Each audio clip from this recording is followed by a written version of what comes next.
Dear audience, আসসালামু আলাইকুম and আরো একটা 4B পাগলা ঘোড়া কিন্তু আমাদের স্টকে এই মুহূর্তে চলে আসছে। আর বাইকটা এত বেশি ফ্রেশ, নতুনের মতো।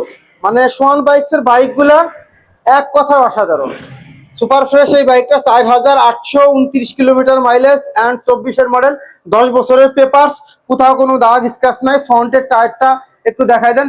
ফ্রন্টের টায়ার অ্যান্ড রিয়ারের টায়ার হচ্ছে লেটেস্ট যে টায়ারগুলা 4B বাইকে ইউজ করা হয় সেই টায়ারই আছে, স্টক টায়ার আছে। মানে একদম লেটেস্ট এবং সতেজ টাটকা বাইকটা খুবই কম প্রাইসে পাচ্ছেন। নতুন বাইকের প্রাইস হচ্ছে 2,50,000, পেপার সহ 10 বছরের পেপার সহ 2,75,000 টাকার বাইক 2,15,000 টাকায় পাচ্ছেন। তো বাইকের কন্ডিশন কিন্তু একদম নতুনের মতো। আসার সাথে সাথে প্রথম দেখার সাথে সাথে ইনশাল্লাহ পছন্দ হবে। সব মিস করতে না চাইলে চলে আসুন আজ এবং এখনই সোহান বাইকসের শোরুমে।